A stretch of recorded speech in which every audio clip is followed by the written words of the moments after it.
we've seen in a couple of George's previous videos that the forces of supply and demand in a competitive market, despite the fact that they're almost diametrically opposed, namely the willingness of consumers to buy is obviously at lower prices and the willingness of suppliers to supply is greater at higher prices, but there is one magical price that brings the market into balance, and that of course is our equilibrium price.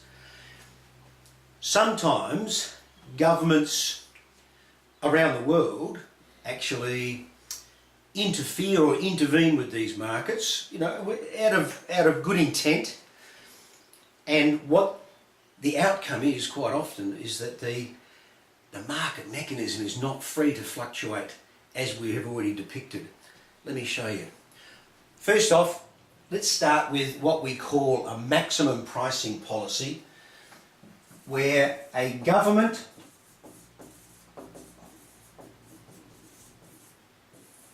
might consider that the equilibrium price that's been established by the market forces is actually too high. It's inequitable. It's excluding too many people. So remember that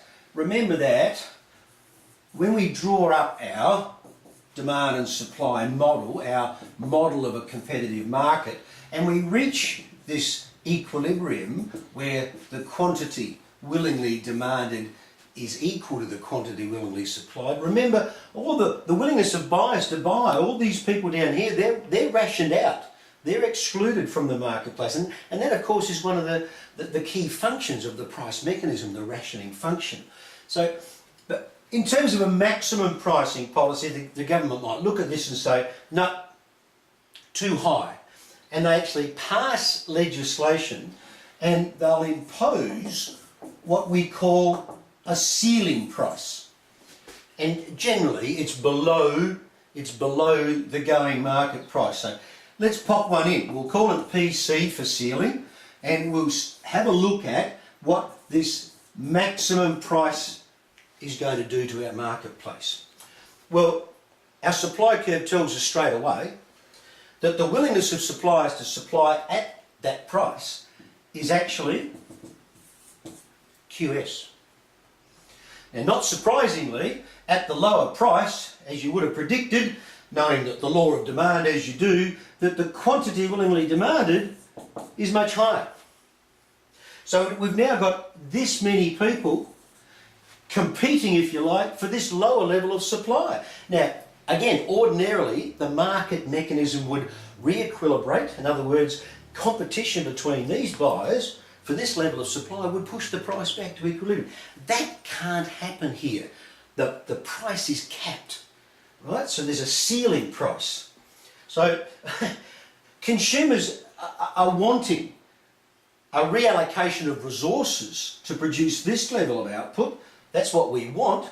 And suppliers are only willing to allocate land, labour and capital and entrepreneurial ability to produce this level. So there's an imbalance, and of course the imbalance that we've got here is of course a shortage. Now, because this is a legal maximum, the shortage will persist for as long as this pricing policy is in place. We see this happen around the world. We see this happen, for example, with governments imposing rent controls.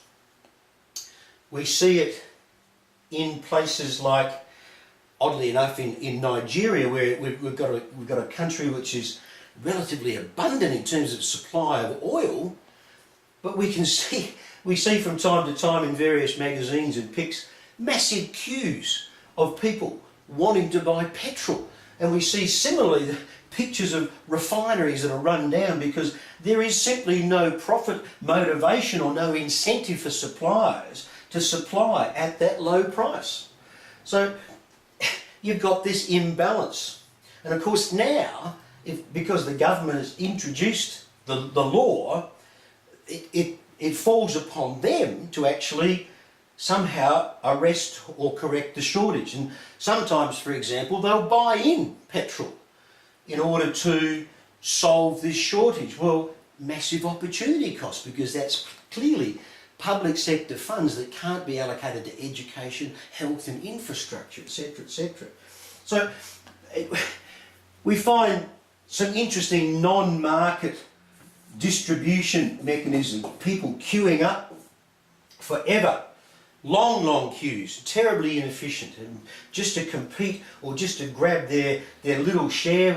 We sometimes see, as we saw, for example, in many countries during, say, World War II, rationing and quotas are imposed. So that's one way of going about it. But of course, let's not forget that there are people whose willingness to buy is a lot higher than this. And for example, we can see that if we chase this right up to the top of our demand curve, there are people who are prepared to pay a much higher price to avoid, for example, this level of inconvenience. We'll call this price PBM, the black market price. And that is in fact how black markets generate.